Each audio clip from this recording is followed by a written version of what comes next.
This is exactly what I have to do to prime the pump at my house.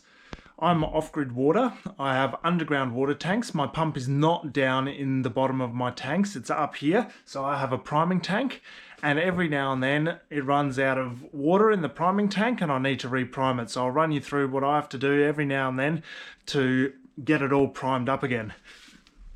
So if I flick on the tap, you can probably hear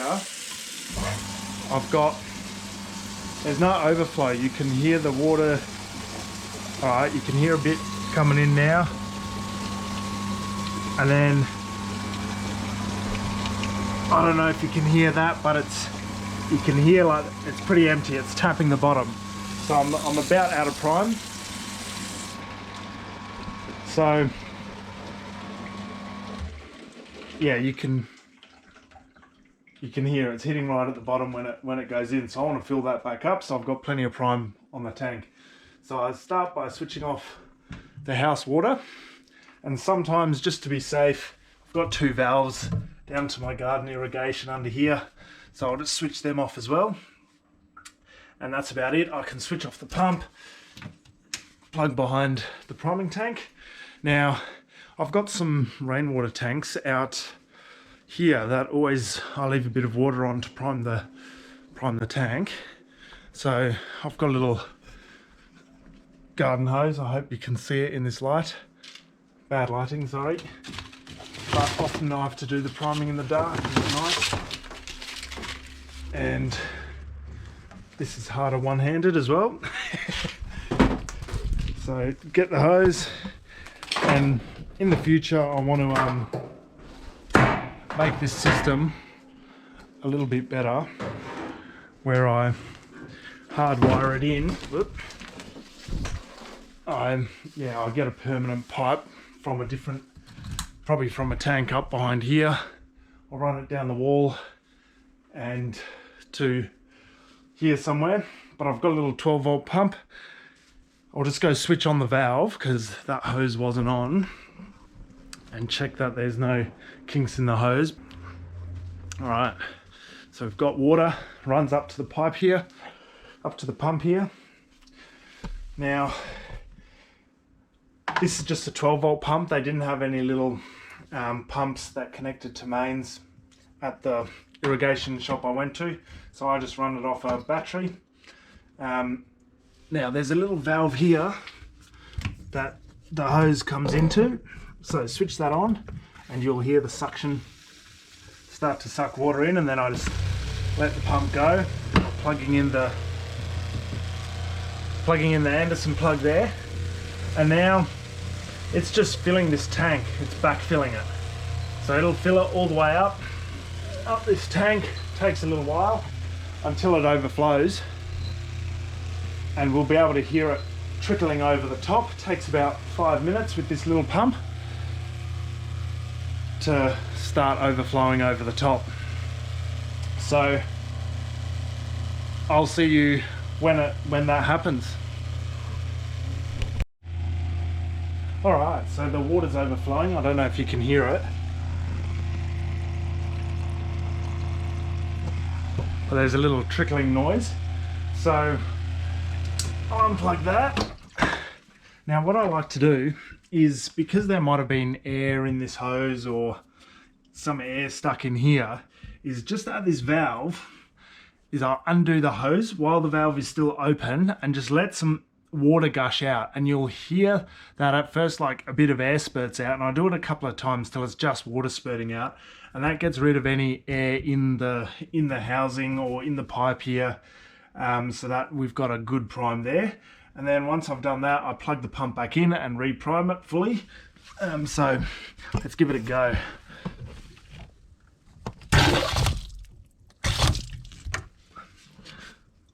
There we go, and I've got good drainage under here, so that water just trickles down. So I'll just make sure we're fully primed again.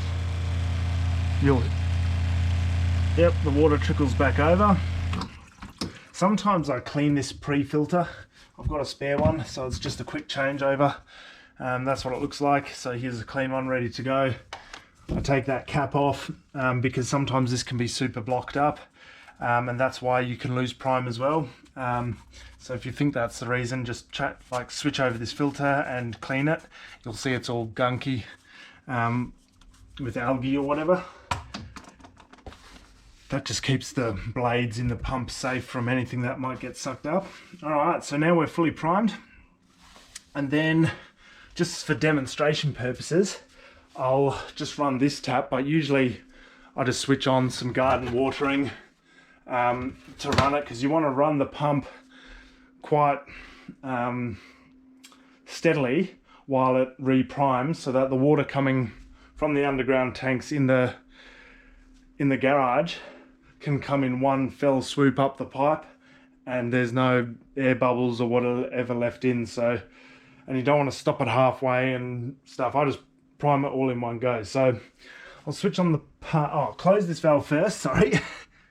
Close that valve again, make sure that's closed well, and then I switch on the pump, and then I open this tap just in case somebody inside used some hot water, because this has a glass lined tank due to the hardness of the water or whatever. That's what the plumber suggested. It's got a glass lined tank.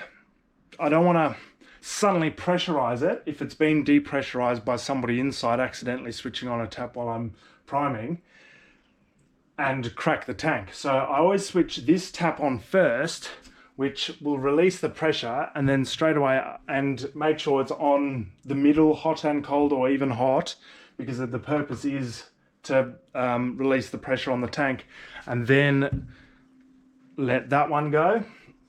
And then I switch it just to cold and let it run prime, or switch it over to the garden watering. So here we go. I'll switch on the pump. Pump comes on, switch on the tap, and then switch on the valve. Tap's on hot and cold. I don't want to waste any hot water, so now I switch it to cold. And now that should be sucking this down into the pump.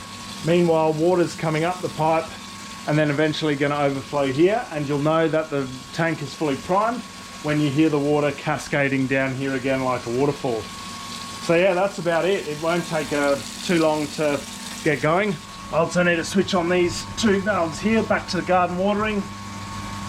Often I don't switch them off, but sometimes if there's a leak or something out of the garden tap and it's causing the pump to cycle on a lot, I switch them off while I'm priming. So yeah, that's the priming procedure. It's a bit of work. My wife hates doing it. That's why I'm here.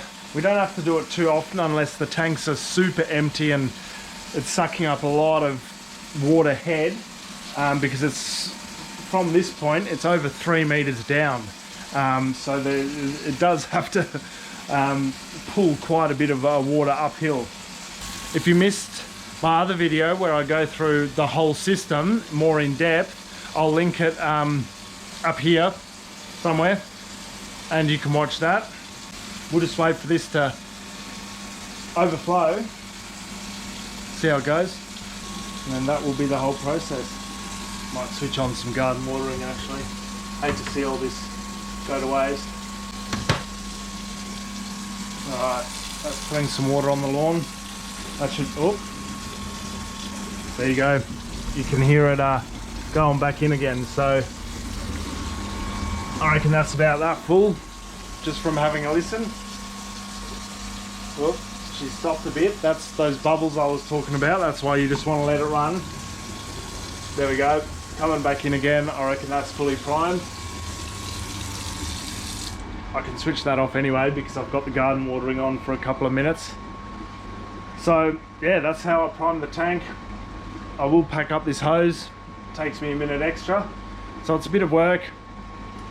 Maybe I can hook up something with a bit of automation, get a couple of valves so it's just the press of a button. So yeah, leave a comment if you do want to see me rig something better up. Hopefully you found that interesting, a bit of the work I have to go through to get the pump primed. Cheers guys, see you on the next one.